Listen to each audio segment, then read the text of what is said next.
Hello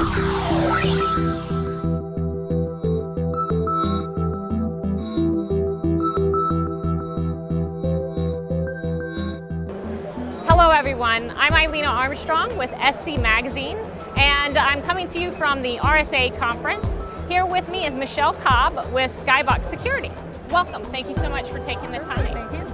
So this RSA conference is totally hopping. Each year there's certainly a topic of interest that seems to get the attendees abuzz. What are you hearing? What seems to be the hot issue of the day?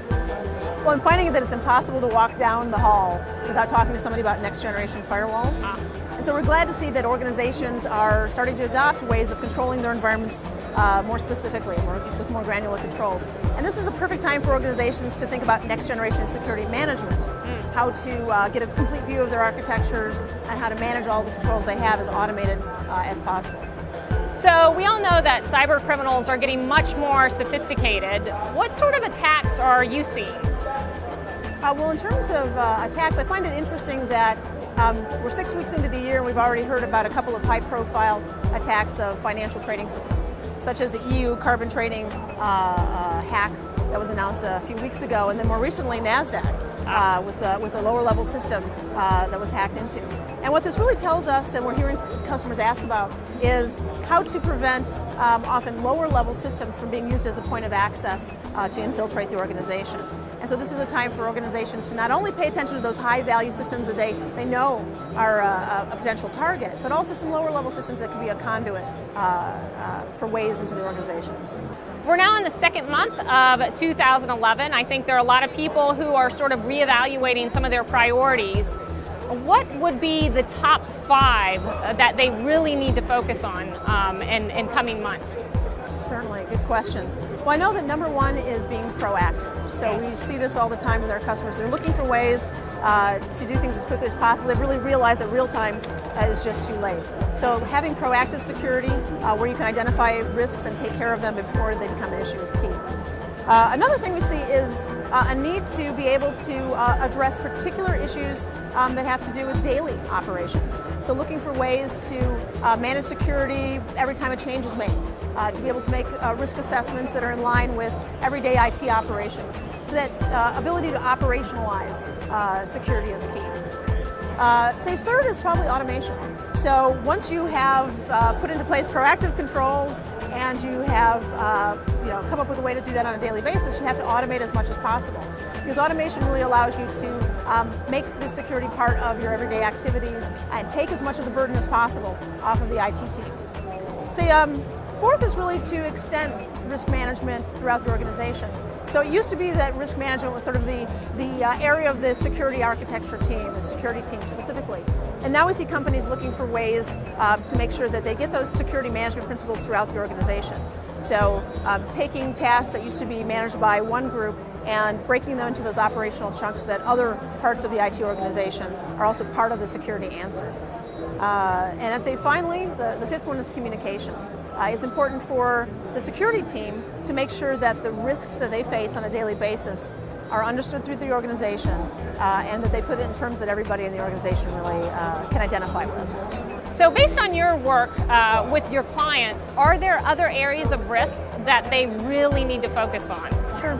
Well, I think one of the things we see when companies deploy our solution is that often the first question or the first statement that they make after they get that full view of their network architecture is basically a response of, wow, I didn't know that was there. We didn't know that our organization looked like that. We didn't see that.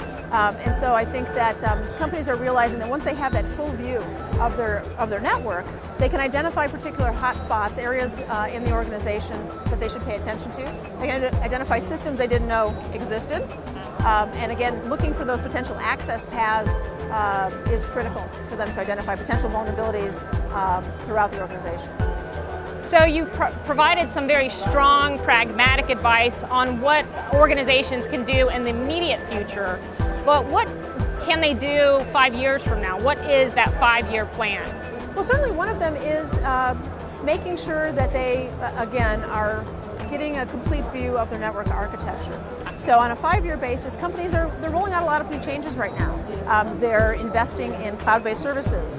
They're going with virtualized architectures. And oftentimes we see that the security management aspects of that are being left behind. And so we see that the leading CISOs and the security management folks that are looking ahead are trying to figure out how they're going to integrate risk-based approaches into those new architectures and make sure they apply to their entire organization. So we've been talking about your clients, our readers. Tell us, if you could, what sort of announcements we can expect from Skybox in the future.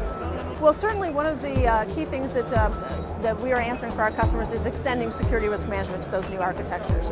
So you can certainly look for Skybox to be a leader in making sure that risk assessments and giving you a complete view of your architecture also extends to those other new things that you have in place. So we'll make sure that it's usable, that it's pragmatic, that you can apply it on a daily basis, but that it applies to your entire architecture and your whole security management challenge. So let's talk budget. It's been very tough the last 2 years. Do you think that we have reason to be optimistic, especially considering the action that's going on here at the conference? I believe so. I'm very encouraged by the traffic I see at this year's show, and also from what we're hearing from the IT teams. There's certainly always a challenge in communicating the need for new security tools. And I think that one of the things that organizations can do to make sure they're getting the right budget is to be able to quantify the risk that they face and to be able to communicate that upward in the organization. So it's not just a matter of saying, hey, we've got a bunch of threats out there we've got to deal with. You have to show the executive team what it means. What does it mean in terms of potential threats to the organization, potential impact to your brand, and the costs of dealing with things such as data breaches. So no more FUD, really giving great, solid... Giving them great, solid information, and I think showing progress. So another thing that security organizations can do to help themselves is to make sure that they're implementing things that show progress very quickly, such as firewall management. That's a key area where they can literally within days show that they've been able to impact a key security issue and save the company both time and effort. Thank you so much, Michelle, for joining us. We really appreciate the advice that you've been able to share with us today. Thank you very much. All right.